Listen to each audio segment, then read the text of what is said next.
Denise Carter limped through Dallas-Fort Worth International Airport, her hip screaming from an old crash, begging flight attendant Tiffany Reed for boarding help on her Seattle flight. Tiffany smirked, snapping, "Wait your turn," her eyes cold. Then Captain Jordan Carter emerged, scanned the gate and said, "That's my mom." Tiffany's face froze, arrogance melting into panic as a passenger hissed, "She's in deep now." What started as a simple request spiraled into a moment that would haunt them all forever. What happens next? Before we dive in, tell us where you're watching from. If you stand for justice, hit like and subscribe for more jaw-dropping stories like this one. Denise Carter stood at the gate in Dallas-Fort Worth International Airport, her carry-on bag digging into her shoulder, her right hip throbbing like a drumbeat with every shift of her weight. The sting of Tiffany Reed's dismissal still burned in her chest, that sharp "wait your turn" echoing in her ears as she gripped her boarding pass tight enough to crinkle the edges. At 55, she'd faced her share of slights as a black historian digging into America's uglier chapters, but this one cut deeper. Maybe because of the casual venom in Tiffany's pale blue eyes, or maybe because her son Jordan had just stepped into the fray. He towered beside her now, 6'2" in his crisp captain's uniform, 4 gold stripes gleaming on his shoulders, his voice steady but edged with fury as he demanded, "Explain yourself, Tiffany. Why'd you deny my mom assistance?" Denise leaned closer to him, her breath uneven from the pain radiating down her leg, and murmured, "It's my hip, Jordan. Old accident acting up today. I just needed a hand getting on." Her voice was calm, a scholar's precision masking the ache, but her dark brown eyes flicked to Tiffany, watching the flight attendant's perfect blonde ponytail bob as she tilted her chin defiantly. Tiffany crossed her arms, her navy blazer creasing at the elbows, and let out a huff that sounded more like a scoff. "Policy's clear, Captain. We only board priority passengers or those with documented disabilities early. She didn't show me any proof, so I told her to wait. Simple as that." Her lips curled into a thin, practiced smile, the kind you'd see on a customer service poster, but her gaze darted over Denise like she was sizing up a stray dog begging for scraps. Jordan's jaw tightened, his broad hands flexing at his sides, and he stepped forward, his polished shoes clicking on the terminal floor. "She's in pain, Tiffany. You don't need a doctor's note to see that. Help her board now. That's an order." His tone carried the weight of a man who'd earned his wings through 12 years of grit, a black pilot in a field that rarely welcomed faces like his, and Denise felt a swell of pride despite the throbbing in her hip. She adjusted her modest, gray blazer, silver streaks glinting in her coiled hair under the harsh airport lights, and waited for Tiffany to back down. Instead, Tiffany's smile vanished, her face hardening like concrete setting in the Texas heat. She leaned in close, too close, her breath brushing Jordan's ear as she muttered, "I don't take orders from your kind." The words laced with a venom that made Denise's stomach twist. She didn't hear it, not fully, but a passenger, nearby, a lanky guy in a Cowboys jersey fumbling with his phone, caught every syllable. His thumb hesitated over the screen, then tapped record, and within seconds, the clip was live, racing across X like wildfire. Gasps rippled through the gate area, a woman in a red scarf whispering, "Did she just say that?" as heads swiveled toward Tiffany. Denise caught the shift, the sudden spotlight, and for a fleeting moment she thought this might turn the tide. That exposure would force accountability. Her lips parted to speak, to call out the slur she hadn't quite heard but felt in her bones when 2 airport security guards stormed through the crowd, their boots pounding the tile like a drum roll. The taller guard, a beefy man with a buzz cut and a badge reading Hicks, grabbed Denise's arm without a word, his grip iron tight around her elbow. "Ma'am, you're coming with us," he barked, his voice a gravelly drawl, while the second guard, shorter and wiry with a patchy beard, snatched her carry-on from her hand. Jordan lunged forward, his captain's hat tilting as he shouted, "She's my mother, let her go, she didn't do anything." But Hicks shoved him back, chest puffing out like a rooster ready to crow. "Step off, Captain, or you're next. We got a call about a disturbance and she's the source." Denise's heart slammed against her ribs, her hips screaming as Hicks yanked her toward the terminal's edge, away from the gate. She twisted, her head catching Tiffany's smirk, a flicker of triumph in those icy eyes, and realized the flight attendant had tipped them off, spinning this into something uglier than a simple denial. The gate blurred behind her, passengers craning their necks, some pulling out phones, others muttering under their breath. A teenage girl in braids tapped furiously on her screen, posting, "Security just grabbed this lady for no reason. What's happening?" As Denise stumbled to keep up, her good leg dragging to compensate for the bad one. Jordan's voice boomed after her. "I'm delaying this flight if you don't release her." But the guards didn't flinch, hauling her through a set of double doors into a stark hallway lined with flickering fluorescent tubes. The air smelled of stale coffee and sweat, and Denise's mind raced, piecing together the shift. Tiffany's slur, caught on video, had gone viral, and now she was the one paying the price. She straightened her spine, drawing on decades of facing down prejudice, and thought, "They'll have to let me go soon. This is too public to hold." Her breath steadied, a flicker of hope sparking as she imagined the online outrage forcing their hand. But then Hicks shoved her toward a metal door marked "Security Holding," and the wiry guard muttered into his radio, "Suspect detained. Possible threat." Denise's hope snuffed out like a candle in a storm. She turned to Hicks, her voice sharp despite the tremble in her hands. "Threat? I asked for help boarding a plane, that's all." He didn't answer, just pushed her inside, the door clanging shut behind her. The room was a concrete box, 10 feet by 10, with a single chair bolted to the floor and a camera blinking red in the corner. She sank onto the seat, her hip pulsing with every heartbeat, and stared at the lens, knowing someone was watching. Outside, she couldn't see Jordan arguing with the shift manager, a hulking figure named Greg Larson who'd just arrived, his tie loose and his face flushed from a late lunch. "Captain Carter, you delay this flight, you're risking your wings," Greg growled, his meaty hand jabbing at Jordan's chest. "Your mom's a problem, and we're handling it." Back in the holding room, Denise rubbed her arm where Hicks had gripped her, the skin already bruising under her sleeve. She thought of her lectures at the university, the ones where she traced slavery's echoes through modern systems, and felt a bitter laugh bubble up. This was her research in real time, a case study in power and prejudice. But it didn't dull, the fear creeping up her spine. The door swung open again and Hicks loomed over her, his shadow swallowing the light. "We're searching you," he said. No explanation, no warrant, just a command. She stood, wincing as her hip protested, and said, "This is illegal, you know that." He smirked, a crooked twist of his lips, and nodded to the wiry guard who stepped forward with gloved hands. "Procedure, ma'am. Gotta make sure you're not hiding anything." The search was quick but invasive, hands patting down her sides, lifting her blazer, digging into pockets she'd emptied herself. Denise bit her lip, forcing her mind to detach, to catalog this like data.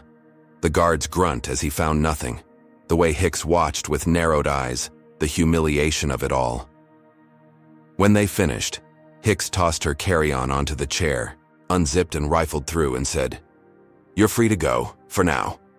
She grabbed the bag, her fingers trembling as she slung it over her shoulder, and limped back toward the gate, the hallway stretching endlessly before her. She thought she'd dodged the worst, that Jordan's threat to delay the flight had pressured them into letting her loose. The terminal buzzed as she emerged, passengers still milling around, some pointing as she passed. Jordan rushed to her, his face a mask of relief and rage, pulling her into a hug that made her wince but not pull away. "Mom, you okay? I told them I'd ground this plane if they didn't let you go." She nodded, forcing a smile. But then a gate agent approached, a wiry woman with a pinched face, and said, "Ms. Carter, we've got an issue. Your luggage didn't make the flight. It's, misplaced." Denise's stomach dropped, her hand tightening on her carry-on. "Misplaced? How?" The agent shrugged, avoiding her eyes, and shuffled off. Jordan cursed under his breath, but before he could chase her down, Denise's phone buzzed. She pulled it out, expecting support from the viral video, and saw X lighting up, but not with allies. A flood of posts called her a troublemaker, a race baiter, with one trending hashtag, "Guys Disruptive Denise." She scrolled, her throat tightening, and saw a blurry photo of her being hauled off, captioned, "Entitled Passenger Delays Flight." Tiffany's slur was buried under a wave of lies, and Denise realized this wasn't over. It was just beginning. Denise Carter barely had time to catch her breath before the airport security guards, Hicks and his wiry sidekick, spun her around like a rag doll, their meaty hands clamping onto her wrists with a force that made her gasp. Her hip flared hotter than a Texas summer. Each step toward the holding room a jolt of agony as Jordan's voice faded behind her, drowned by the terminal's hum. "She's my mother, let her go," he roared, his captain's authority cracking against their indifference. But Hicks just snorted, dragging her through those double doors like she was livestock headed to slaughter. The hallway's stark white walls closed in, the air thick with disinfectant and something sour, and Denise's mind spun, grappling with how fast this had spiraled. Hadn't that video of Tiffany's slur gone viral? Weren't people watching? She clung to that thought, her historian's brain ticking through the odds, betting on public pressure to spring her loose. But as Hicks shoved her into that concrete cell, the red camera light winking like a predator's eye, she felt the first cold prickle of doubt. The taller guard loomed over her, his buzz cut casting a jagged shadow across the floor, while the wiry one leaned against the wall, cracking, his knuckles like this was a game. "You're a problem, lady," Hicks growled, his voice low and mean, "and we don't like problems." Denise straightened, ignoring the stab in her hip, and met his stare with the steel she'd honed over decades of lectures and protests. "I'm no problem. I asked for help boarding a plane and your flight attendant turned it into this. Check the footage. It's all over X by now." Hicks smirked, a greasy twist of his mouth, and nodded to his partner. "Oh, we've got footage. All right, Tiffany says you looked threatening, like you might start something, that's why we're here." Denise's stomach lurched, her breath catching as the lie sank in. Threatening? Her, a 55-year-old professor in a gray blazer and sensible flats? She opened her mouth to argue, but the wiry guard cut in. Strip search time. Standard for troublemakers. Her heart slammed against her ribs, a frantic rhythm she couldn't slow, as Hicks stepped closer, his boots scuffing the floor. "This is wrong," she said, her voice steady despite the tremor in her hands. "You've got no cause, no warrant." He chuckled, a sound like gravel crunching under tires, and said, "Cause? You're a black woman mouthing off at a gate. That's cause enough around here." The words hit like a slap, raw and unfiltered, and before she could protest, they were on her. The wiry guard yanked her blazer off, tossing it onto the chair, while Hicks patted her down, his gloved hands lingering over her hips, her thighs, her chest. Denise clenched her jaw, forcing her mind to float above the violation. But when his fingers brushed the scars on her lower back, jagged lines from that car wreck 20 years ago, she flinched. He noticed, smirking wider, and muttered, "Rough life, huh?" She didn't answer, staring at the wall, counting the cracks to keep from screaming. Outside, Jordan was a storm in human form, pacing the gate area, his fists balled as he faced off with Greg Larson, the shift manager who'd swaggered in with a half-chewed toothpick dangling from his lips. Greg was a wall of a man, 6'4" with a gut that strained his cheap button-up, his ruddy face glistening from too much coffee or too little sleep. "Captain Carter, you're this close to losing your stripes," he snarled, jabbing a sausage-thick finger at Jordan's chest. "Your mom's a liability, stirring up trouble, and I'm not having it delay my flight." Jordan didn't back down, his voice cutting through the terminal noise. "She's not the trouble. Your flight attendant is, and now your guards are holding her for nothing. Let her go, or this plane doesn't move." Greg's eyes narrowed, a flicker of calculation behind them, but he waved a hand dismissively. "She'll be out soon. Just a little chat with security. Cool your jets, Captain." Back in the holding room, the search dragged on, a slow torture of rustling fabric and muttered taunts. They tore through her carry-on next, dumping her books, her laptop, her spare sweater onto the floor, pages crumpling under their boots. Hicks held up a worn copy of her own book, Chains of Silence, Racism in Modern Institutions, and snorted. Fancy stuff for a troublemaker. Denise bit her tongue, tasting copper as they finally stepped back, leaving her to gather her things. "You're clear," Hicks said, his tone mocking. "But don't push your luck."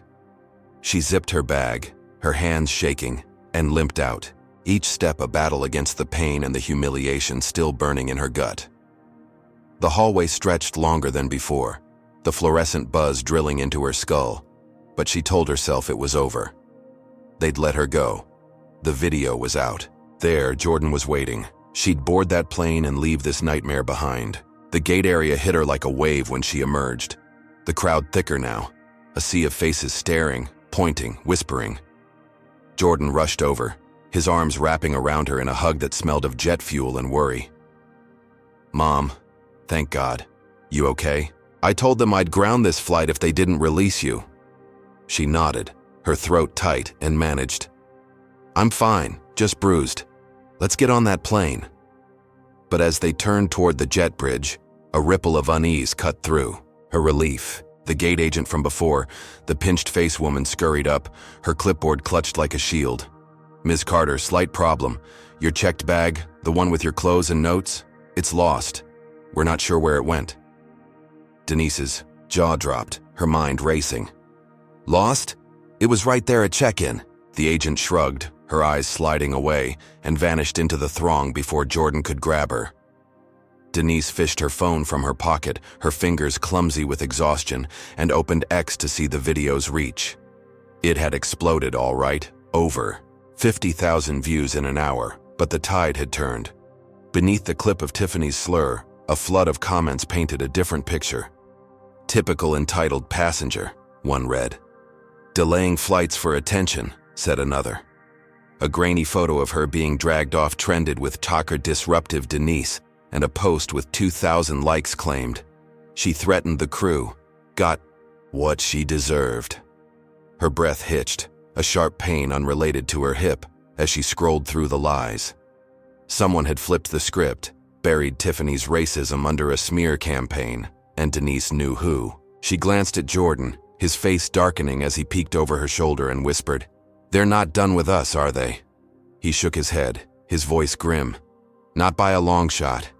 Hey folks, what do you think about this twist? Comment number 1 if you're raging at how they've twisted Denise's story, or number 2 if you think she should have fought harder back there. Hit that like button if you're hooked on this roller coaster, and subscribe to catch every brutal turn ahead. How far will these snakes go to bury the truth? Will Denise and Jordan outsmart them, or is something even darker waiting on that plane? Stick around to find out. Denise Carter shuffled down the jet bridge, her hip a pulsing knot of fire, her carry-on dragging behind her like a stubborn child as Jordan guided her toward the plane. The terminal's chaos faded into a muffled roar, but the sting of that smear campaign still gnawed at her, those X-posts branding her "Dausch disruptive Denise" flashing in her mind. She leaned into Jordan's steady arm, his captain's jacket brushing her shoulder, and muttered, "We're getting out of here, right? This mess can't follow us on board." He nodded, his jaw tight, and said, "I've got you, Mom. I'll sort this with the airline once we're in Seattle." His voice carried a promise, forged in years of overcoming doubters in flight school, and Denise let herself believe it, her historian skepticism softening under his resolve. They stepped into the Airbus A320, the cabin air cool and sharp, with that recycled tang, and she sank into seat 14B, a premium economy spot she'd paid extra for, hoping the legroom might ease her pain. The plane filled fast, passengers bustling past with rolling bags and tired sighs, their eyes flicking toward her, some with curiosity, others with something colder. Denise adjusted her blazer, smoothing the wrinkles from the security tussle, and pulled out her phone, the screen still glowing with venomous posts. She swiped them away, focusing on Jordan up front, his broad shoulders visible as he slipped into the cockpit. She'd raised him alone, pouring late nights into grading papers while he built model planes, and now he commanded this beast of steel and sky. A flicker of pride warmed her chest, dulling the ache for a moment, until Greg Larson lumbered aboard, his bulk clogging the aisle like a boulder in a stream. The shift manager's tie hung crooked, his shirt untucked over a belly that jiggled with each step, and his small, mean eyes locked onto her like a hawk spotting prey. Greg stopped at her row, his breath heavy with onions and cheap whiskey, and leaned down, his voice a low rumble. "Ms. Carter, you're lucky to be here after that stunt at the gate. Captain Carter's on thin ice and I'm watching." Denise met his stare, her spine stiffening despite the tremor in her leg. "My son's flying this plane, Greg. You'd do well to remember that." He smirked, a flash of yellowed teeth, and straightened up, waddling toward the galley where Tiffany Reed stood, her blonde ponytail swishing as she whispered something to him. Denise caught the glint in Tiffany's eyes, a predator's glee, and her stomach twisted. She turned to Jordan's silhouette in the cockpit, trusting he'd shield her, when Greg's voice boomed over the intercom, cutting through the pre-flight. Folks, slight change. Captain Carter's stepping down to co-pilot today. Safety concern per crew reports. Captain Hayes will take over." The cabin erupted in murmurs, head swiveling toward Denise, and she froze, her breath catching. As Jordan stormed out of the cockpit, his face a thundercloud. "What the hell, Greg? I'm cleared to fly, you know that." Greg crossed his arms, his smirk widening. "Tiffany says your mom distracted you at the gate, got you riled up. Can't risk it, Captain. Hayes is in charge now." Denise's heart sank, her hands clenching the armrests as Jordan's rank slipped away over a lie Tiffany had spun, her smug nod from the galley confirming it. Jordan's fists balled, but Hayes, a wiry gray-haired vet, clapped his shoulder and muttered, "Let it go, kid. I've got this." Jordan shot Denise a look, a mix of fury and apology, and retreated to the co-pilot's seat, leaving her exposed in the cabin's crosshairs. The plane taxied, engines whining as it rolled toward the runway, and Denise felt the shift in the air, a current of hostility rippling through the rows. A guy in a plaid shirt 2 seats ahead twisted around, his sunburned face screwed up in a sneer. "You the one who got the captain demoted? Some people don't know their place." Before she could snap back, he hawked a glob of spit that landed on her tray table, a wet splat that made her recoil. Gasps mixed with chuckles around her, and she glanced at Tiffany, who stood by the galley, her lips twitching upward as she pretended to adjust a cart. Denise grabbed a napkin, wiping the mess with trembling hands, and pulled out her phone, thumbing the camera on. She hit record, panning from the spit to plaid shirt guy, then posted it to X with a caption, "This is what they're defending." The clip uploaded fast, racking up retweets, and she thought, let them see the truth. The plane lifted off, the Dallas skyline shrinking below, and Denise watched her post climb, supporters chiming in with fire emojis and, "We stand with you." She exhaled, a sliver of control returning, until the Wi-Fi icon blinked out. A crackle over the intercom followed, Greg's voice smug and thick. "Folks, we've disabled internet access for this flight. Technical glitch, nothing to worry about."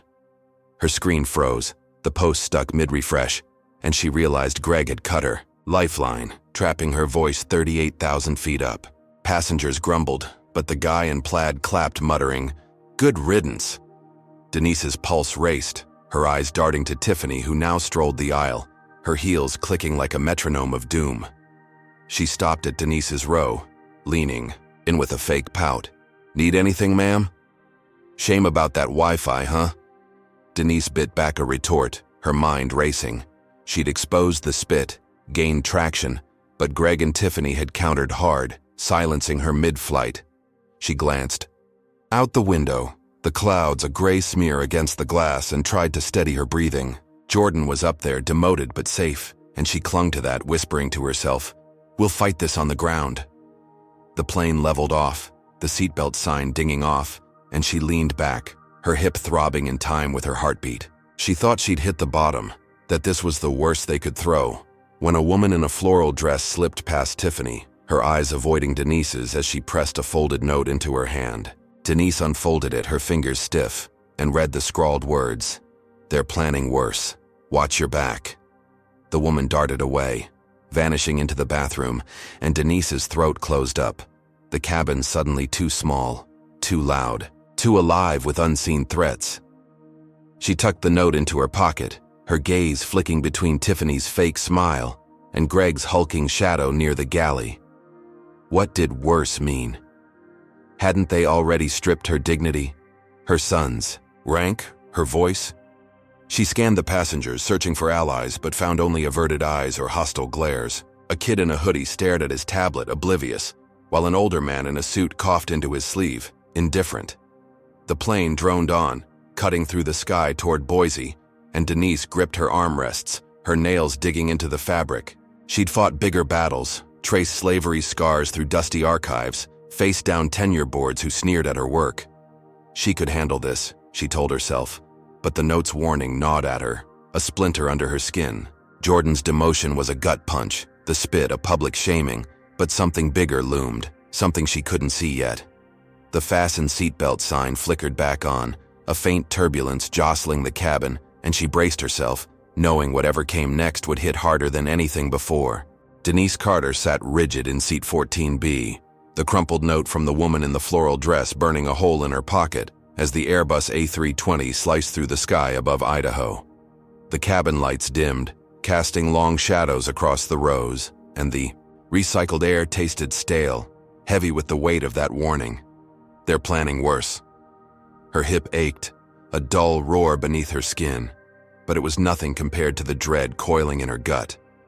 Jordan was up front, demoted to co-pilot, his captain's stripes stripped by Greg Larson's greasy hands, and she could still hear the echo of that plaid-shirted passenger's spit hitting her tray table, a wet slap of contempt. She glanced, out the window, the landscape below a patchwork of brown fields and jagged peaks, and tried to anchor herself. They'd land in Seattle soon. She'd fight this on solid ground, expose Tiffany and Greg with the footage she'd posted before the Wi-Fi cut out, but the plane's hum felt wrong, too steady, like the calm before a storm she couldn't predict. Greg's voice crackled over the intercom, slicing through her thoughts, thick and smug as bacon grease. "Folks, slight change of plans. We're making an unscheduled stop in Boise due to a passenger issue. Sit tight, we'll be on the ground in 20. Denise's head snapped up, her pulse spiking as passengers groaned, their annoyance a low buzz around her. She caught Tiffany Reed's silhouette near the galley, her blonde ponytail swaying as she leaned into Greg, whispering something that made him nod. Denise's fingers tightened on the note, her mind racing. A passenger issue? After the gate, the search, the demotion, this had her name written all over it. She craned her neck searching for Jordan, but the cockpit door stayed shut, a steel wall between them. The plane tilted, descending fast, and she pressed her forehead to the cool glass, watching Boise's lights flicker into view. A trap she couldn't escape. The cabin shifted, a restless energy rippling through, and Tiffany strutted down the aisle, her heels clicking with purpose. She stopped at Denise's row, her lips pursed in a mock frown, and said, "Ms. Carter, you'll need to deplane in Boise. You've disrupted crew harmony, and we can't have that." Denise's breath hitched, her voice sharp as she shot back. "Disrupted? You mean exposing your spit-throwing fan club? I've done nothing but sit here." Tiffany's eyes glinted, cold and hard, and she leaned closer, her voice a hiss. "You stole a headset, lady, found it in your bag. That's theft, and you're off this plane." Denise's jaw dropped, her hand flying to her carry-on, unzipping it in a frantic sweep. There, tucked beneath her sweater, was a sleek Airline headset, its cord coiled like a snake. "I didn't take this. You planted it," she snapped. But Tiffany just smirked, stepping back as Greg lumbered over, his bulk blocking the aisle. "Enough, Carter," Greg growled, his meaty hand waving off her protest. "You're done. Boise's your stop." Denise's chest heaved, her mind scrambling for a way out when the cockpit door banged open. Jordan stormed out, his co-pilot's hat askew, his dark eyes blazing. "She's not going anywhere, Greg. I'm locking this bird down unless you back off." His voice carried the weight of a man who'd flown through storms, literal and otherwise, and Denise felt a surge of hope, her son standing tall against the tide. Greg's face reddened, his jowls quivering, but he barked, "Hayes, get your co-pilot in line." Captain Hayes poked his head out, his gray hair mussed, and sighed. "Jordan, stand down. We're landing anyway."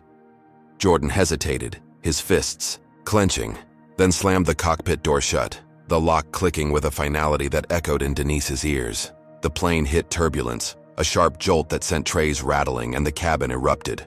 Plaid shirt guy stood, his sunburned face twisted as he yelled, "Get her off! She's trouble!" A woman in a green sweater shouted back, "Leave her alone, you jerk!" And the air crackled with tension. Denise clutched her armrests, her hip screaming as the plane dipped again, when a burly man in a leather jacket lunged across the aisle, his fist swinging at green sweater lady. She ducked, screaming, and chaos exploded, passengers shoving, cursing, a tangle of limbs and rage. Denise spotted a kid, maybe 10, cowering in 15C, his wide eyes locked on the fight, and she lurched forward, ignoring the pain, shielding him with her body. A stray elbow caught her cheek, splitting the skin, and blood trickled warm down her face, staining her blazer. She held the boy tight, his small hands gripping her sleeve, until the plane shuddered onto Boise's tarmac, tires screeching against asphalt. The seatbelt sign blinked off, and Greg's voice boomed again. "Ms. Carter, exit now. Everyone else, stay put." Denise stood, her legs shaky, the boy's mom rushing over with a tearful "thank you." She nodded, wiping blood from her eye, and grabbed her carry-on thinking, "I'm off this hellhole. They can't do worse than this." Jordan emerged, his face pale, and whispered, "Mom, I tried. I'll fix this." She squeezed his arm, limping toward the jet bridge. The cabin's jeers fading behind her. Relief washed over her, cool and fleeting, as she stepped onto Boise soil, the night air crisp against her bruised cheek. She'd survived the flight, protected a kid, dodged their frame-up. She turned to Jordan, ready to plan their next move, when 3 local cops swarmed her, their badges glinting under the terminal lights. "Denise Carter, you're under arrest," the lead cop snapped. A stocky man with a buzz cut and a scar across his chin. Her stomach dropped, her bag slipping from her hand as he twisted her arms behind her, cuffs biting into her wrists. "Assault? What assault?" she choked out, her voice raw. But he shoved her toward a squad car, his grip bruising her already sore skin. "Caught on camera, ma'am. You hit a passenger mid-flight." Jordan charged forward, shouting, "That's a lie. She shielded a kid, not attacked anyone." But the cops pushed him back, one drawing a baton. Denise twisted, catching Tiffany's smirk from the jet bridge, her phone flashing as she filmed. The realization hit like a brick. They'd doctored the footage, turned her defense into a crime. The cop car's door slammed shut, the interior reeking of sweat and vinyl, and she stared through the window at Jordan's helpless fury. The airport, lights blurring as they sped away. Her mind reeled, piecing it together. Greg had called ahead, Tiffany had planted the headset, and now this, a frame-up bigger than the gate denial or the spit. Her cheek throbbed, blood crusting along the cut, and her hip felt like it might snap. But the real pain was the betrayal, the system twisting her every move into a noose. She'd thought Boise was her escape, a chance to regroup, but it was a trap, deeper and darker than the plane. The cop in the driver's seat glanced back, his eyes flat and unreadable, and muttered, "Shoulda stayed quiet, lady." Denise pressed her forehead to the glass, the city's edges smearing past, and whispered to herself, "They won't break me." But as the car turned toward the station, the weight of what came next pressed down, heavier than ever. Denise Carter slumped against the cold metal bench in the Boise jail's interrogation room, her wrists raw from the cuffs that had bitten into her skin during the ride from the airport. The air stank of mildew and burnt coffee, the flickering bulb overhead buzzing like a trapped fly, and her hip throbbed with a vengeance, each pulse a reminder of the chaos that had landed her here. Blood crusted along her cheek from that mid-flight elbow, a dark smear she couldn't wipe away, and her blazer hung limp, stained with sweat and shame. The cops had hauled her in on assault charges, a lie spun from the plane's brawl where she'd shielded a kid, not thrown a punch. She replayed it in her mind, the boy's terrified grip on her sleeve, the blur of fists, and Tiffany Reed's smirk as she filmed from the jet bridge. This was their counterattack, a frame-up tighter than the security search, and Denise's stomach churned, knowing Greg Larson and Tiffany had orchestrated it all. The door creaked open, and a new cop swaggered in, a lanky man with a hawkish nose and a badge reading Officer Tate. He dropped a tablet on the table, its screen glowing with grainy footage from the plane, and leaned back in his chair, arms crossed. "Got you dead to rights, Carter," he drawled, tapping the play button. The video rolled, showing the fight in jerky cuts, but it wasn't right. There she was, shielding the kid, but the angle shifted, her arm blurred into what looked like a swing at the burly guy in leather. The kid vanished from the frame, and her voice pleading, "Stay back," was dubbed over with a snarl. "Get out of my way!" Denise's jaw dropped, her breath catching as she lunged forward, ignoring the stab in her hip. "That's fake. I didn't hit anyone. I protected a child. You've edited this." Tate smirked, his thin lips curling, and said, "Looks real to me. Witnesses say you started it. That flight attendant, Tiffany, she swears you're violent." Denise's hands shook, her historian's mind racing to dissect the lie. Witnesses? Tiffany had been at the jet bridge, not in the cabin, and Greg had been too busy cutting Wi-Fi to see anything. She leaned closer, her voice steady despite the fury boiling inside. "Check the full footage, not this chop job. Passengers filmed it, it's on X, I've got proof." Tate's smirk widened, and he slid a photo across the table, a still of her with the planted headset from her bag. "Proof? Like this? Theft and assault, Carter. You're a regular menace." Her chest tightened, the trap snapping shut, and she realized they'd planned this from Dallas, every step a brick in their wall. The door swung open again, and Greg lumbered in, his shirt stained with ketchup from some late-night burger, his small eyes glinting with triumph. "Told you, Tate. She's trouble. Got a bribe for you, too. Make sure she stays put." Tate pocketed a wad of cash, his fingers brushing the bills like a lover's caress, and Denise's stomach lurched, bile rising in her throat. "You're buying him?" she spat, her voice cracking. "This is corruption, not justice." Greg chuckled, a wet guttural sound, and leaned down, his breath hot on her face. "Justice? For you? Sit tight, Professor. We're just getting started." He waddled out, leaving Tate to cuff her again, the metal clicking tighter this time, and she sank back, her mind spinning.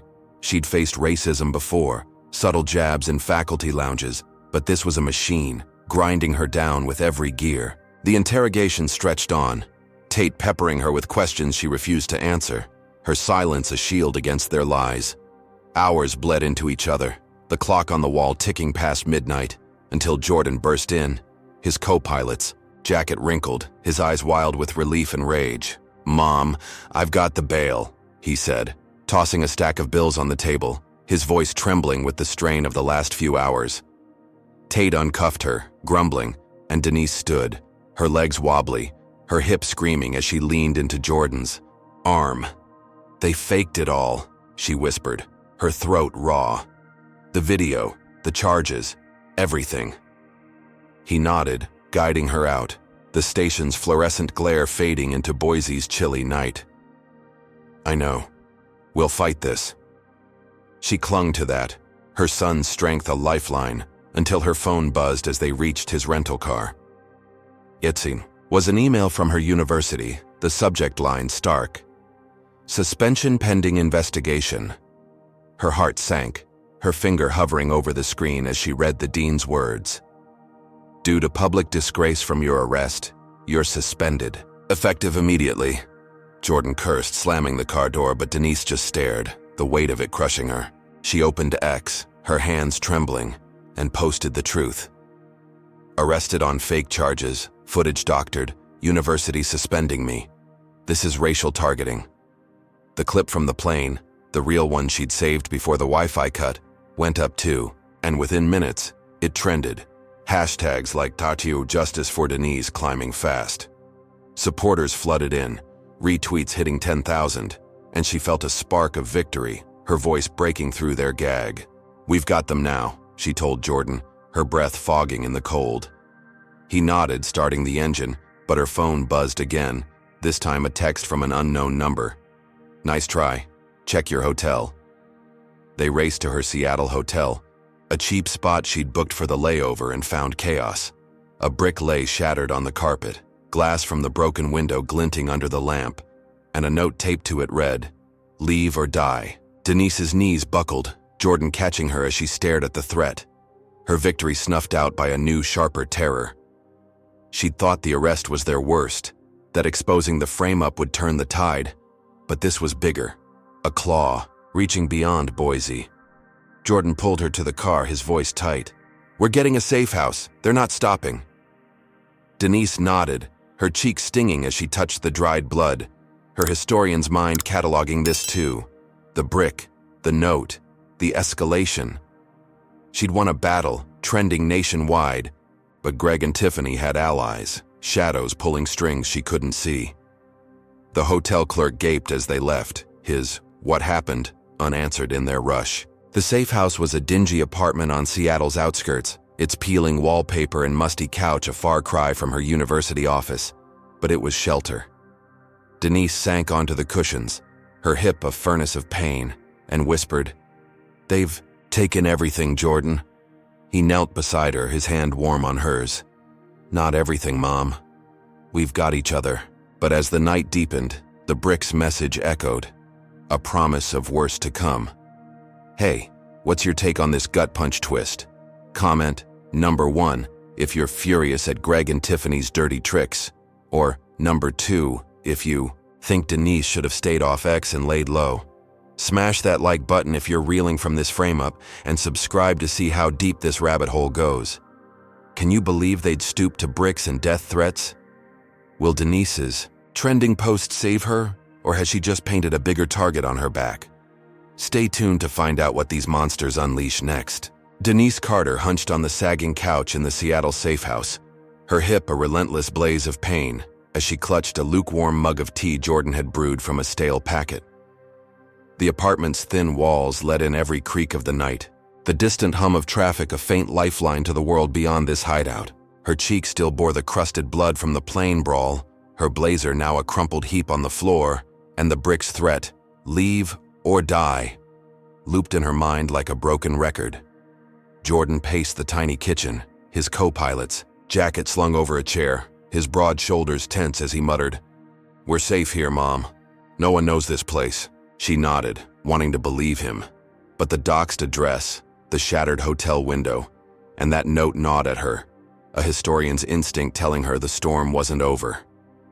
She'd trended on X, her post exposing the fake arrest video racking up 20,000 retweets, and she'd thought it might shield her, force accountability, but the silence outside felt too heavy, too charged. A sharp crack split the air, followed by a roar that shook the windows, and Denise dropped her mug, tea splashing across the worn carpet. Jordan bolted to the window, ripping back the curtain, and cursed, his voice raw. "They torched your car." She stumbled to his side, her hip screaming, and peered out into the darkness. Her rental sedan, parked in the alley below, was an inferno.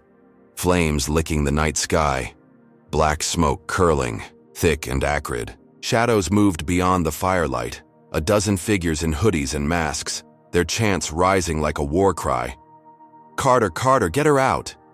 Denise's heart slammed against her ribs, her breath shallow as she gripped Jordan's arm. "How'd they find us?" she whispered, but he didn't answer, his eyes darting to the door as footsteps thundered up the stairwell. Jordan yanked her back, shoving the couch against the door as fists pounded the wood, splintering it with each blow. "We've got to move," he said, his voice steady despite the tremor in his hands, and dragged her toward the back window, a rusted fire escape swaying outside. Denise's phone buzzed and she glanced at it, X alight with a fresh wave of hate. Found her hideout, time to pay. Greg Larson's fingerprints were all over this, his fake news twisting her trending post into a beacon for this mob. She'd shamed him, gotten Tiffany suspended after the airline launched a half-hearted investigation, and now they'd unleashed this. The door buckled, a gloved hand punching through, and Jordan shoved the window open, the metal groaning as he helped her onto the escape. Her hip locked, a white-hot spike of pain, but she gritted her teeth, climbing down rung by rung, the mob's shouts echoing above. They hit the alley, the car's heat blasting their faces, and Jordan pulled her toward a dumpster crouching low as headlights swept the street. "Safe house, my ass," he muttered, scanning for an exit. Denise's chest heaved, her victory over the suspension and arrest dissolving into this nightmare. She'd rallied supporters, forced the airline's hand, and thought she'd turned the tide. The mob's chants grew louder, boots stomping closer, and she whispered, "They won't stop, will they?" Jordan shook his head, his jaw tight when a new sound cut through the chaos. A crackling hiss, then a boom. A Molotov cocktail sailed from the mob, shattering against the safehouse wall, flames blooming orange and wild. Denise lunged back, her arm singeing as embers rained down, the stench of gasoline choking her lungs. Jordan grabbed her, sprinting toward a side street, the fire's roar drowning out the mob's screams. Her blazer sleeve smoldered, the fabric charred where the heat had kissed it, and she slapped it out, her hands trembling. They ducked into a shadowed lot, a chain-link fence rattling as they pressed against it, the mob's silhouettes fading, behind the blaze. Denise's breath came in gasps, her hip a furnace, but she pulled out her phone, fingers flying across the screen. Airline's goons torched my car, attacked our safe house, she posted, attaching a shaky video of the flames. It uploaded fast, X erupting again. Denise fights back, trending alongside Justice for Denise, supporters flooding in with "Stay strong" and "Sue them blind." She looked at Jordan, his face streaked with soot, and said, "They'll pay for this." He nodded, a fierce glint in his eyes, and for a moment she felt triumphant. The fire a rallying cry instead of a defeat. But the victory lasted seconds. Her phone pinged, a news alert from a local site. Audio leak. Denise Carter confesses to plane assault.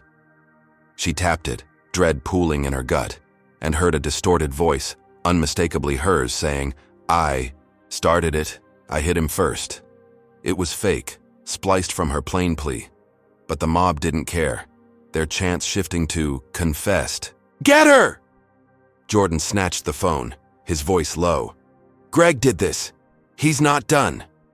Denise's knees wobbled, the safe house now a bonfire, the mob surging closer, drawn by the leak. She'd shamed them, gotten Tiffany off the plane. But Greg had flipped it again, his revenge a Molotov and a lie. The fence rattled as a figure climbed it, a ski mask glinting in the firelight, and Jordan yanked her toward a back exit, a narrow path between buildings. They slipped through, the mob's roar fading, but the air thickened with smoke, her lungs burning as she stumbled after him. The path dumped them onto a quiet street, a flickering street lamp casting long shadows, and Jordan flagged a cab, its tires squealing as they piled in. "Drive anywhere but here," he barked, and the cabbie, a grizzled man with a gray beard, peeled out, glancing at them in the rear view. "You folks in trouble?" Denise nodded, her voice hoarse. "More than you know." The cab sped toward the city's edge, the fire a distant glow, and she leaned into Jordan, her arm stinging where the embers had struck. She'd thought the brick was their limit, that trending on X would protect her. But this was war. A mob, unleashed by a man who wouldn't bow. The cab's radio crackled, a news anchor droning. Carter's confession has sparked outrage, and Denise's stomach twisted, knowing the safe house was just the start. Jordan booked a new hideout from his phone, a motel off the highway, its neon sign buzzing as they checked in under fake names. Denise collapsed onto the lumpy bed, her hip a throbbing mess, her arm red and raw from the burn. She'd rallied, a nation, forced an investigation, but Greg's audio leak had turned her shield into a sword. The mob his army. "They're not giving up," she said, her voice a rasp. Jordan knelt beside her, his hand squeezing hers. "Neither are we, Mom. We'll expose this too." She nodded, clinging to his resolve, but the motel window rattled, a faint shout, drifting from the road. The mob hadn't found them yet, but they were hunting, Greg's lies fueling their fire, and Denise knew the next blow would strike harder, deeper, a wound she might not dodge. Denise Carter lay on the motel bed, the lumpy mattress creaking under her weight as the neon sign outside buzzed like a swarm of angry bees. Her hip pulsed with a deep, gnawing ache, her arm still raw from the Molotov's embers, the skin blistered and pink beneath her rolled-up sleeve. The room smelled of mildew and cigarette smoke, a far cry from the polished lecture halls she'd once commanded, and the faint shouts from the highway kept her on edge, a reminder of the mob that had torched her car and hunted her down. Jordan sat at the rickety table, his co-pilot's jacket draped over the chair, his fingers tapping furiously on his phone as he coordinated with a lawyer friend from flight school. "We're suing, Mom," he said, his voice a low growl. "The airline, Greg, Tiffany, all of them. That audio's fake. And we've got passenger testimonies from the plane to prove it. Denise nodded, her throat dry, clinging to the hope that the courts could unravel this nightmare. She'd posted about the safe house attack on X before. Crashing here, the video of flames licking the night sky hitting 30,000 retweets, and passengers from the flight had chimed in. Their shaky clips showing her shielding the kid, not starting the fight. The airline had suspended Tiffany, a small win, and Denise felt a flicker of triumph, her historian's mind plotting the next move. She sat up, wincing as her hip protested, and pulled her laptop from her singed carry-on. Its screen cracked, but functional. "Let's draft the lawsuit now," she said, her voice steady, despite the exhaustion tugging at her edges. "We've got momentum, Jordan. They can't bury this." He grinned, a flash of the boy who'd once soared paper planes across their cramped apartment, and they typed, compiling evidence. The real plane footage, the brick's threat, the mob's chance. By dawn, the lawsuit was filed. A 50-page beast emailed to a Seattle firm, and Denise thought, "We've got them cornered." The case gained traction fast, headlines screaming Professor sues airline over racial targeting, and X lit up with "Drugs, Denise fights back," trending alongside courtroom sketches of her limping into the preliminary hearing. She wore a fresh blazer, navy this time, her silver-streaked hair pulled tight, and faced the judge with a spine forged in decades of battles. Passenger witnesses testified, a young mom in a ponytail recounting how Denise saved her son, a businessman in a pinstripe suit, confirming Tiffany's planted headset. The airline squirmed, Greg sweating through his cheap suit on the stand, but then the tide shifted. A new figure strode into the courtroom, a silver-haired man in a tailored three-piece, his presence sucking the air from the room. Victor Hale, CEO of the airline, took the witness chair, his icy blue eyes locking onto Denise with a predator's calm. Victor's voice was silk over steel as he leaned into the mic. "Ms. Carter's a liability, Your Honor. We've uncovered evidence. She embezzled research funds from her university, falsified grants to fund personal trips. This lawsuit's a distraction from her crimes." Denise's stomach dropped, her hands gripping the table as her lawyer, a wiry woman named Clara, shot up. "Objection. This is irrelevant and unproven." But Victor slid a stack of documents, across forged bank statements and emails with her signature, detailing thousands siphoned from university accounts. The judge frowned, flipping through the pages, and Denise whispered, "That's not me. I've never seen those." Clara squeezed her shoulder, but the damage was done, the courtroom buzzing as reporters typed furiously, headlines shifting to "Professor's fraud exposed." Clara fought back, demanding forensic analysis, but the next blow landed harder. Her phone buzzed mid-hearing, a text from her firm.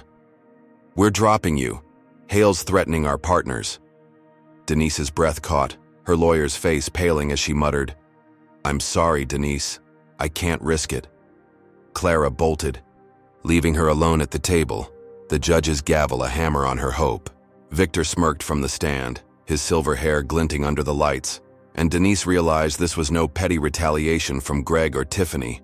This was corporate warfare, Hale wielding power she couldn't match. She limped out, the case teetering, and found Jordan waiting, his face grim.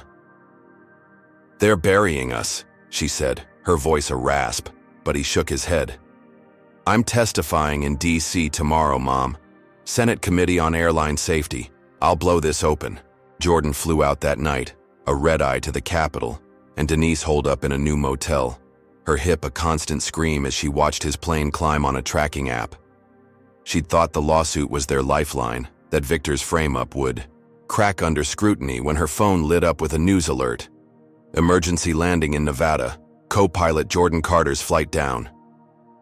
Her heart stopped, her fingers fumbling to call him, but the line went dead. The TV blared in the motel lobby, a reporter's voice cutting through static. "Engine failure forced the plane down outside Reno. No fatalities, but questions swirl about pilot error."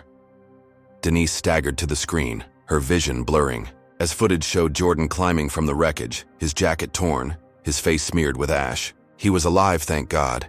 But Victor's PR machine spun fast, a press release claiming Carter's negligence endangered lives, threatening his license. She called him, her voice trembling when he picked up. "Jordan, what happened?" He coughed, the wind howling behind him. Sabotage, Mom. Someone tampered with the engine. Hale's goons, I'd bet my wings on it.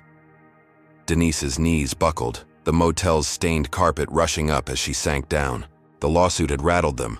Her witnesses had stung. And Victor had struck back. Not with bricks or mobs, but with a plane. Her son's life in the crosshairs. She'd dodged the mob's fire. Thought the courts were her shield. But this was a new level, a CEO's wrath-bending reality itself. Jordan's voice crackled through. I'm okay, Mom. I'll testify tomorrow, crash or not. She nodded, though he couldn't see, and whispered, Be careful. He's not done. The night stretched long, Denise pacing the motel room, her laptop open to X where supporters rallied, or Save Jordan trending alongside crash photos. She posted, My son's plane sabotaged, Hale's behind it, and the retweets soared, 40,000 in hours. But Victor's spin held firm, regulators eyeing Jordan's record. She thought they'd dodged disaster, that his survival was a win, until a new email hit her inbox, this time from the FAA. Captain Carter's license under review pending investigation. Her breath hitched, the room spinning as she gripped the table. Victor had turned the crash into a noose, strangling Jordan's career, and Denise knew this was his real play, a kingpin flexing muscle she couldn't counter. The motel's walls closed in, the neon buzzing louder, and she stared at the screen, her lawsuit crumbling, her son grounded, and Hale's shadow looming larger than ever. Denise Carter sat on the edge of the motel bed, the springs groaning under her as she stared at the FAA email on her cracked laptop screen. The words, License under review, searing into her like a brand. Her hip throbbed, a relentless drumbeat of pain, and her arm still stung from the Molotov burns, the blisters weeping under a makeshift bandage of motel towels. The room's stale air clung to her skin, the neon signs buzz a constant drone through the thin walls, and Jordan's voice echoed from the phone on speaker, hoarse from the Nevada crash. I testified, Mom, he said, wind crackling behind. Him had told the Senate everything, Hale's sabotage, the whole mess. They're listening. She'd clung to that, his survival a lifeline after Victor Hale's goons had nearly killed him mid-flight. But the motel TV blared a different story, a news anchor's polished voice declaring, pilot error suspected in Carter crash, license at risk. Her allies, the ones who'd rallied on X with me or Save Jordan, were crumbling, swayed by Victor's lies. She opened her laptop wider, scrolling X, and saw the shift. Posts that once cheered her lawsuit now questioned her. A flood of maybe she's guilty and her son's a danger, drowning out the support. Her university, already wobbly after the suspension, emailed again. Termination effective. Immediately, misconduct confirmed. Denise's chest tightened, her breath shallow as she read the dean's cold words, citing the forged embezzlement docs Victor had planted. Jordan's grounding followed, the FAA bowing to Hale's PR spin, and she slammed the laptop shut, her hands trembling. They're turning on us, she whispered, but Jordan's voice cut through. Not everyone, Mom. I've got senators pushing back. We'll fix this. She wanted to believe him, her son's grit a mirror of her own, forged in years of battling bias. But the motel's shadows felt heavier, Victor's reach choking her world. Denise grabbed her phone, her fingers stiff, and booked a ride to an airline press conference in Seattle, a last-ditch shot to flip the narrative. She arrived at the downtown hotel, the lobby a swirl of glass and steel. Her navy blazer swapped for a borrowed sweater that hid her burns. Reporters swarmed, mics thrusting toward Victor as he stood on a dais, his silver hair gleaming under spotlights, his voice smooth as oil. We're cooperating with regulators, he said, but Carter's negligence can't be ignored. Denise pushed through, her hips screaming with each step, and crashed the mic, her voice raw but steady. Victor Hale framed me, sabotaged my son's plane. Here's proof. She held up her phone, playing leaked emails from a whistleblower, Hale's own words ordering the engine tampering. The room erupted, cameras flashing, and X lit up again. Lights tomorrow expose Hale trending as retweets hit 50,000 in minutes. For a moment, she stood tall, the crowd's gasps a balm to her wounds, and the airline caved, offering a settlement. $2 million to drop the suit. Denise felt the rush of victory, her allies roaring back online, senators tweeting support for Jordan's license. She limped out, Jordan meeting her in the lobby, his grin wide despite the ash still smudged on his jaw. "We did it, Mom," he said, hugging her tight. And she thought it was over.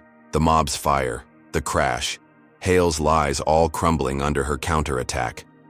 They headed to a diner, her hip easing as she sank into a booth, sipping coffee that burned her tongue, savoring the taste of triumph. But her phone buzzed, a news alert shattering the calm. Tiffany Reed reinstated. Claims Carter stalked her. Denise's mug slipped, coffee splashing across the table as she read on. Tiffany, back with Hale's blessing, had filed a restraining order, alleging Denise harassed her after the suspension, complete with fake texts and photos of her lurking outside Tiffany's apartment. Jordan's face darkened, his fist hitting the table, but before he could speak, sirens wailed outside. Cops burst in, badges flashing, and the lead officer, a burly man with a shaved head, barked, "Denise Carter, you're under arrest for drug possession." She froze, her mind blank as they yanked her up, her hip buckling under the strain. "Drugs? I don't even smoke," she shouted, but they shoved her against the wall, a baggie of white powder tumbling from her sweater pocket, planted there. In the chaos of the press conference, Jordan lunged, shouting, "That's not hers!" But the cops pushed him back, cuffing her wrists tighter than Boise, the metal cutting into her burns. They dragged her to a squad car, the diner's patrons, staring, some filming, others whispering, "Told you she was trouble." The car peeled out, Seattle's rain-streaked streets blurring past, and Denise's hope shattered, the settlement, the trending post, all dust under Victor's boot. Tiffany's restraining order was the bait, the drugs, the trap, and Hale had flipped her win into a cell. The station loomed, its gray walls swallowing her as they shoved her inside, Jordan's helpless yells fading behind. She'd crashed their press conference, exposed their emails, but Victor's machine roared back, crushing her with a lie bigger than the plane sabotage, her spirit teetering as the cell door clanged shut. "Hey, can you feel the sting of this? Betrayal? Comment number 1 if you're screaming at how Tiffany and Hale keep twisting the knife, or number 2 if you think Denise pushed too hard crashing that conference. Slam that like button if you're stunned by this drug plant, and subscribe to catch every ruthless turn ahead. Wasn't that settlement supposed to end this? How much lower can Victor sink to bury Denise, and will Jordan pull her out of this pit? Keep watching to see how this war explodes next. Denise Carter sat on the edge of a steel bunk in a Seattle jail cell, the concrete walls radiating a chill that seeped into her bones, her hip a blazing knot of agony with every shallow breath. The cuffs had left red welts on her wrists, her blazer swapped for an orange jumpsuit that chafed her Molotov-burned arm, the blisters weeping beneath the coarse fabric. The cell stank of bleach and despair, a single flickering bulb casting jagged shadows, and the distant clang of doors echoed like a death knell. She'd been dragged from the diner, the planted drugs, a baggie of powder she'd never touched, clutched in a cop's gloved hand as evidence of her guilt. Tiffany Reed's restraining order had lured her into this trap, Victor Hale's shadow stretching from the airline's boardroom to this cage, and Denise's mind reeled, tracing the thread from the gate denial to this suffocating box. The cell, door rattled and 2 guards strode in, their boots scuffing the floor, their faces hard under buzz cuts and sneers. The taller one, a slab of muscle with a scar slicing his eyebrow, loomed over her, his badge glinting. "Ramirez." "On your feet, Carter," he barked, his voice a gravelly snarl. "You've got a reputation, starting fights on planes." Denise stood, her legs trembling, and shot back. "I didn't start anything, and those drugs aren't mine. You know that." Ramirez smirked, cracking his knuckles, and grabbed her arm, twisting it until she gasped, her burns screaming under his grip. "Resisting already, bad move." Before she could protest, his fist slammed into her ribs, a dull thud that stole her breath, and she crumpled, the bunk's edge catching her fall. The second guard, wiry with a pockmarked face, laughed, a high-pitched cackle, and kicked her shin, the pain exploding up her leg. "That's for mouthing off," he said, his voice dripping with glee. Denise curled into herself, her historian's mind detaching, cataloging the blows like data. Ramirez's punch, the kick, the racist edge in their grins. She'd faced bias before, subtle slights in ivory towers, but this was raw, physical, a beating meant to break her. They stepped back, Ramirez spitting on the floor, a wet glob landing near her hand. "Stay down, troublemaker," he muttered, and they swaggered out, the door slamming shut, leaving her gasping, blood trickling from a split lip she hadn't felt until now. Outside, Jordan burned the midnight oil, his rental car parked blocks from the station, his phone a lifeline as he dug into Tiffany's past. He'd lost his captain's stripes, his license teetered, but he wouldn't lose her. A buddy from flight school, now a PI, sent a goldmine. Tiffany's rap sheet buried under a fake name, showing extortion charges from a decade back, blackmailing a small-town mayor. Jordan grinned, a fierce slash across his soot-streaked face, and emailed it to the airline, the press, X everywhere. "Tiffany Reed's a fraud," he posted, the file attached, and it hit like a bomb. 50,000 retweets in hours. Tiffany exposed, trending as the airline fired her again, this time for good. He stormed the station, slamming the evidence on the desk, and demanded her release. "She's innocent, and you've got no case."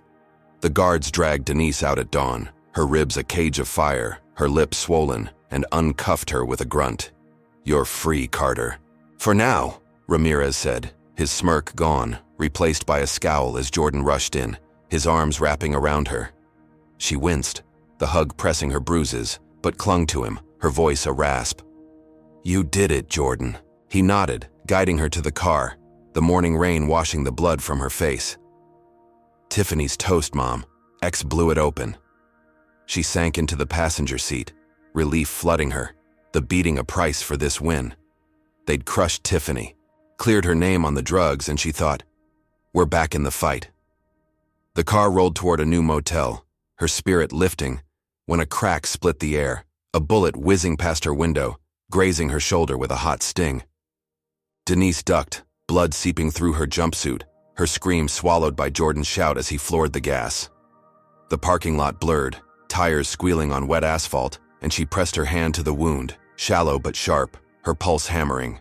"Who was that?" she gasped, but Jordan's eyes flicked to the rear view, his voice tight. "Hale, he's hired someone." The shooter vanished, a shadow melting into the rain, and Denise's mind raced, piecing it together.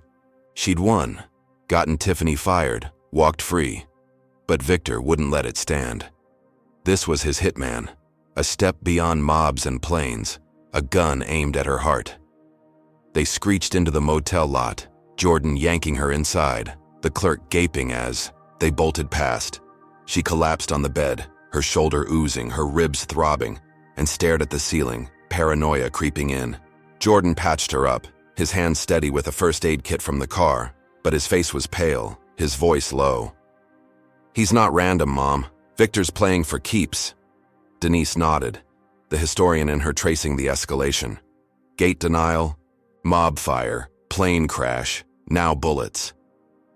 She'd thought the prison was rock bottom, that Jordan's dig on Tiffany would turn the tide. But this was a new abyss, a killer stalking her in broad daylight. The motel's curtains fluttered, rain tapping the glass, and she scanned the shadows, every creak a threat. Victor's PR pinned the shot as a random attack, a lie X swallowed whole, her trending post buried under fresh doubt. She'd survived the guards, walked free, but Hale's hitman was loose. His next move a blade she couldn't see, and Denise knew this war had just gone lethal. Denise Carter slumped against the motel room's chipped headboard, the damp Seattle rain drumming a relentless beat on the window as blood seeped from the shallow graze on her shoulder, staining the borrowed sweatshirt Jordan had draped over her. Her hip burned with a deep grinding ache, her ribs ached from the jail guard's fists, and the prison jumpsuit lay crumpled in a corner, replaced by jeans and a sweater that smelled faintly of mothballs.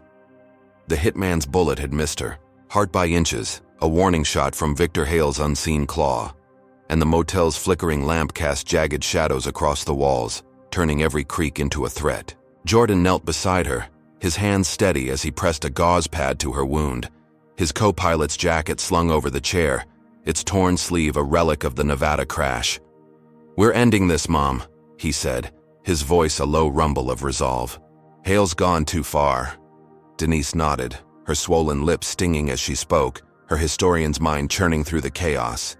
The gate denial, the mob's fire, the plane sabotage, now a gunman in the rain. She'd survived the prison beating, walked free thanks to Jordan's dig on Tiffany, but Victor's hitman had flipped her fleeting win into a hunt. "We need proof," she rasped, pulling her cracked laptop from the carry-on, its screen spider-webbed but glowing. Something big enough to bury him. Jordan's eyes lit up, a spark of the kid who'd once hacked his school's grading system for fun, and he plugged in a USB drive, a gift from his PI buddy. "This'll get us into Hale's server. If he ordered that shot, it's there." They hunched over the screen, the motel's Wi-Fi stuttering as they breached the airline's firewall. Lines of code scrolling like a digital battlefield. Hours bled into the night, the rain a steady roar, and Denise's fingers flew across the keys, her pain dulled by adrenaline. They hit gold, an encrypted email chain, Victor's name in bold, instructing a fixer named Razor to eliminate the Carter problem, plane first, bullets if needed. Her breath caught, her shoulder throbbing as she saved the file. A smoking gun that tied Hale to the crash and the hit. Jordan grinned, fierce and wild, and uploaded it to X, the post screaming, "Victor Hale ordered my son's plane sabotaged. Hired a hitman to kill me. Here's the proof." It exploded, 60,000 retweets in an hour. When Hale the killer trending as federal probes launched, senators howling for blood. Denise felt the rush, her voice breaking through the lies, and whispered, "We've got him." Morning broke gray and wet, the motel TV blaring news of Victor's arrest. His silver hair mussed as cuffs snapped on his wrists outside the airline's HQ. Denise stood, her hip buckling but her spirit soaring, and Jordan hugged her, his laugh, a rare burst of light. "He's done, Mom. Feds are tearing his empire apart." She thought it was over, the beating, the bullet, all avenged by their hack, when her phone rang, an unknown number flashing. She answered, her voice wary, and a gravelly voice snarled, "Retract it all, or your boy's dead." Her heart stopped, the line clicking dead, and Jordan's grin faded as she whispered, "They've got you." He checked X, his face paling, a blurry photo of him tied up, a warehouse backdrop posted by an anonymous account with Carter's Next, captioned below. Denise's knees gave out, the laptop tumbling as she clutched the table, her historian's calm shattering. Victor was in cuffs, but his machine roared on, snatching Jordan from a gas station run she hadn't noticed he'd taken. She replayed the call, the voice cold and precise, and realized this was the hitman, Razor, striking from the shadows. "I'll retract it," she choked out, dialing a local news station, her hands shaking as she went live.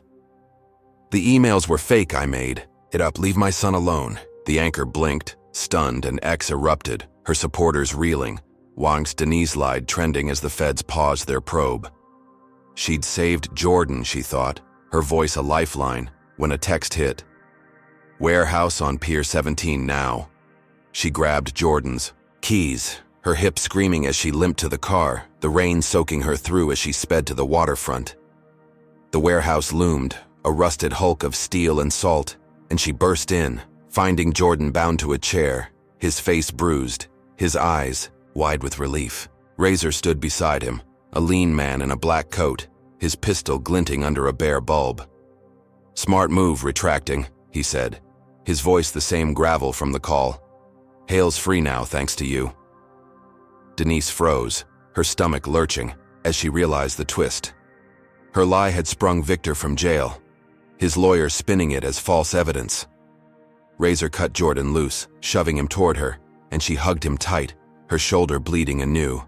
But the hitman smirked, slipping out. "Tell Hale this isn't over," she spat, but he was gone, the warehouse empty. They stumbled to the car, Jordan's breath ragged, and she drove, her mind racing. She'd hacked Victor's server, nailed him with proof, and thought the feds had him cold. But the kidnapping flipped it, her retraction a forced surrender that freed the beast. Jordan coughed, wiping blood from his lip. "We've still got the original file, Mom. We can fix this." She nodded, her eyes on the road, and pulled out her phone, secretly recording the whole trade, Razor's voice clear. "Hale's free now thanks to you." She saved it, a hidden ace. But the motel loomed ahead, and news alerts confirmed Victor's release, his smug face back on TV. She'd saved Jordan, dodged the hitman, but Hale was loose. His vow of revenge, a storm cloud swelling on the horizon, darker and deadlier than ever. Denise Carter gripped the steering wheel of Jordan's rental car, her knuckles white as she navigated Seattle's rain-slick streets, the wipers slashing through a downpour that blurred the city into a smear of lights. Her shoulder throbbed, where the hitman's bullet had grazed her, the gauze soaked red beneath her sweater, and her hip felt like a rusty hinge, grinding with every shift of her weight. Jordan slumped beside her, his face bruised from the warehouse ordeal, his breath uneven as he rubbed his wrists, still raw from the ropes Razor had cut away. The motel loomed ahead, its neon sign a flickering beacon, but the recording on her phone burned hotter in her pocket. Razor's voice admitting, "Hale's free now thanks to you." She'd retracted the hacked emails to save Jordan, sprung Victor from jail, but this audio was her ace, a blade to plunge back into the beast. "We're airing it," she said, her voice a hoarse thread of steel. "He's not walking away." Jordan nodded, his jaw tight, and fished his phone from his jacket, uploading the clip to X as they pulled into the motel lot. "Victor Hale's hitman confesses he's behind it all," he posted, the audio attached, and it roared through the platform, 70,000 retweets in minutes. Quar Hale exposed, trending anew. They stumbled into the room, the damp carpet squishing under their boots, and flipped on the TV. News anchors scrambling as the feds rearrested Victor, his silver hair wild in handcuffs outside his mansion. Denise sank onto the bed, her ribs aching from the prison beating, and felt a surge of triumph, her historian's mind cataloging the win. The mob's fire, the plane crash, the hitman, all crumbling under this blow. "He's done, Jordan," she said, her swollen lip cracking as she smiled. "We've cleared you, me, everything." The TV flashed courtroom footage hours later, Victor's lawyer flailing as the judge played the recording, Razor's gravelly confession echoing through the chamber. Denise stood at home now, a modest Seattle rental they'd secured after the motel, her navy blazer back on, her burns bandaged properly. The university reinstated her, the FAA restored Jordan's license, and she thought the war was won. Her name a beacon on X with 80,000 supporters cheering torture justice for Denise. She brewed coffee, the rich scent filling the kitchen, and handed Jordan a mug, his captain's stripes gleaming again on a fresh uniform. "Senior captain now," he said, grinning, and she hugged him, her shoulders stiff but healing, believing the nightmare had finally lifted. But the front door creaked open, a sound too soft, too wrong, and Denise spun, her mug shattering on the tile as Tiffany Reed stepped in, her blonde ponytail gone, hair cropped short and dyed black, her eyes wild with a fury that froze the air. A kitchen knife glinted in her hand, its blade catching the light as she lunged, screaming, "You ruined my life, Carter!" Denise stumbled back, her hip buckling, coffee splashing her jeans as she hit the counter. The pain, a white-hot flare. Jordan dove between them, his arm outstretched, and tackled Tiffany, the knife slashing the air inches from Denise's chest.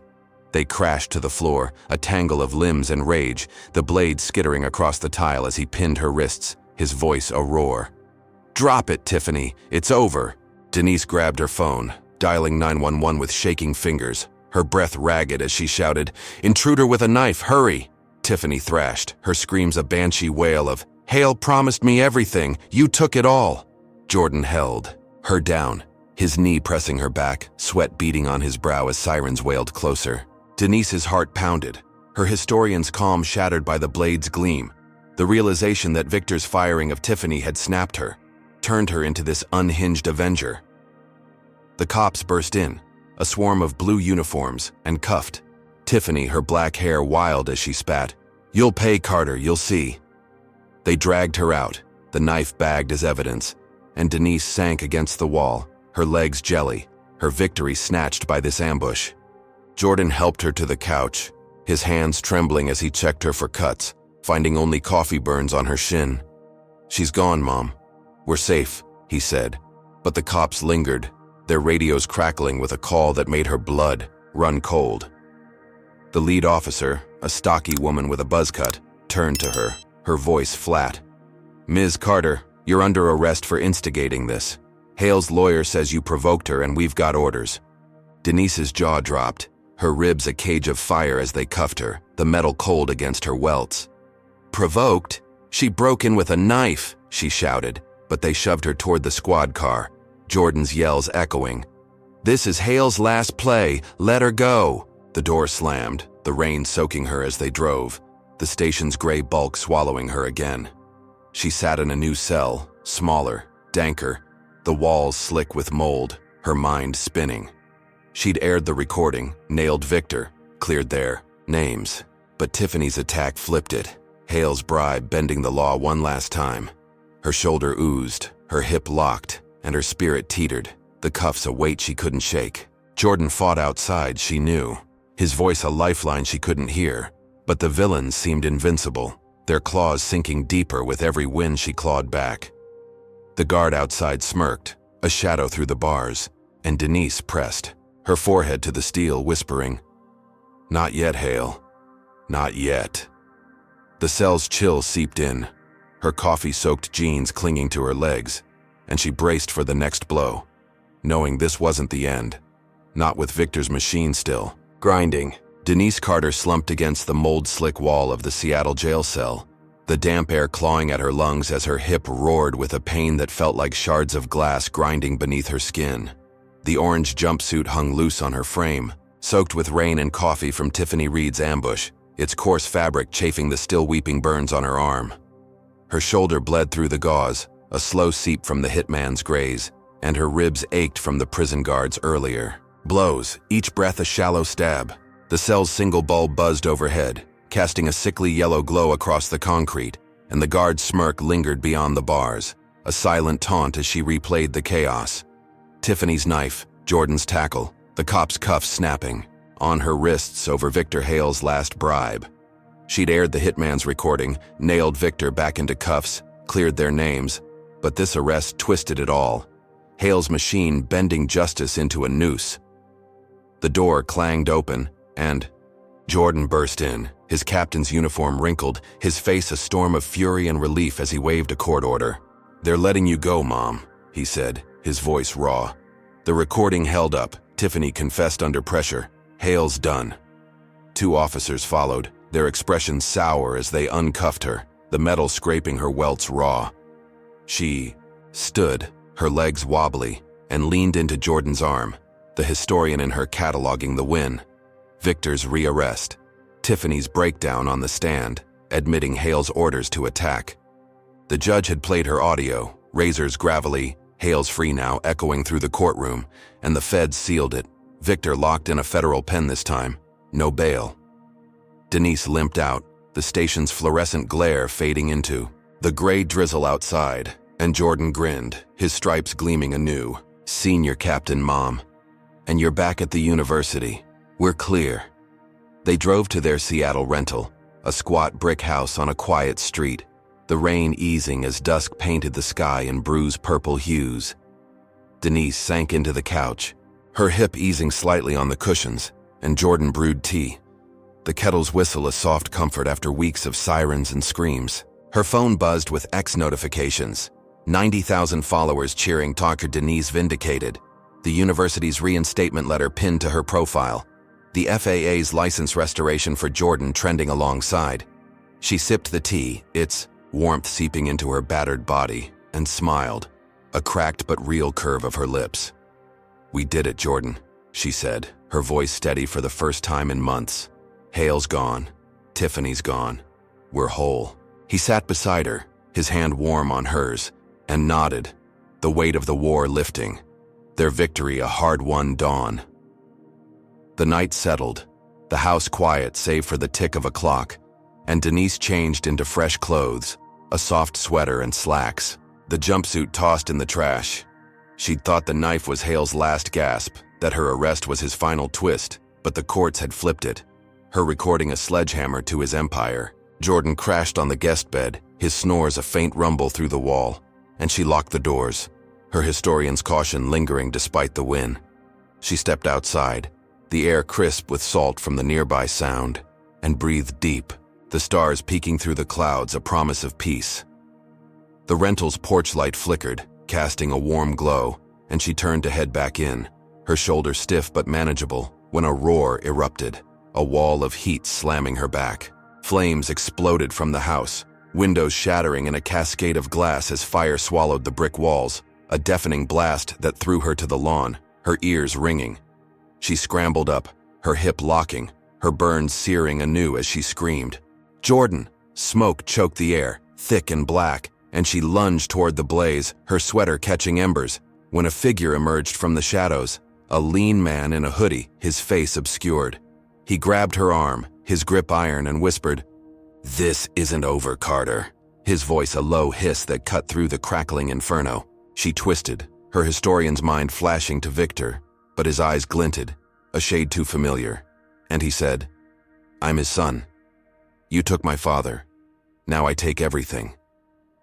He shoved her down, vanishing into the night as sirens wailed, the fire swallowing her home. Denise crawled back, her lungs burning, her eyes streaming as the flames devoured the rental, Jordan's silhouette staggering from the back door, coughing, alive.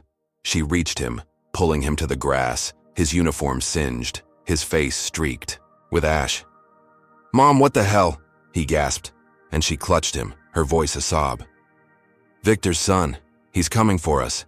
The fire trucks roared in, hoses blasting, but the house was gone, a smoldering husk of their victory, and Denise stared into the dark, the stranger's whisper a blade in her gut. She'd cleared their names, locked Victor away, thought the war was won, but this was the reversal. A new villain rising from the ashes, his arson a vow of vengeance deeper than his father's. They sat on the curb, blankets draped over them by a paramedic, the crowd gathering as neighbors gaped at the ruin. Jordan's hand tightened on hers, his voice a growl. "We'll find him, Mom. He doesn't get to do this." She nodded, her shoulder oozing, her hip a wreck, but her spirit flared, a historian's resolve against a new foe. The flames died. Under the water, smoke curling into the sky, and she pulled out her phone, its screen cracked but alive, posting, "House burned, Victor Hale's son at large. The fight's not over." It hit X, 100,000 retweets in an hour. Hale legacy trending as the nation woke to this twist. She'd beaten Victor, survived Tiffany, but this shadow was fresh. His strike a gut punch that left her reeling, the war stretching into a horizon she couldn't see. The saga of Denise Carter and flight attendant denies black woman boarding assistance, freezes when captain says she's his mother, offers raw, unflinching lessons about resilience, systemic racism, and the cost of fighting back. First, it shows that courage isn't a straight path to victory. Denise and Jordan faced escalating horrors, gate denials, mob attacks, plane sabotage, and arson, each blow a testament to how deeply prejudice can root itself in power structures. Her journey as a black historian battling a racist airline empire reveals that standing up often invites fiercer retaliation, yet surrender isn't an option. Second, it exposes the fragility of public support. X's trending hashtags flipped, from Mature Justice for Denise to Mature Denise lied in hours, proving truth can twist under manipulation. Third, it underscores the power of evidence. Denise's recordings toppled Victor Hale, but only after brutal sacrifice, teaching us persistence pays, even when the odds stack higher with every win. Finally, the shocking rise of Hale's son proves evil doesn't die easy. One villain falls, another emerges, a cycle Denise vows to break. This isn't just a tale of survival, it's a mirror to our world, where racism stories like Denise's unfold daily, often unseen. It demands we question who controls justice and how far we'd go to reclaim it. So, what do you take from this? Comment below. Would you fight like Denise, or has this shaken your faith in the system? Hit like if her grit inspires you, subscribe to catch more racism stories that hit hard, and share to spark the conversation. Thanks for riding this roller coaster with us. May you find strength in your own battles and never let the fire of justice dim.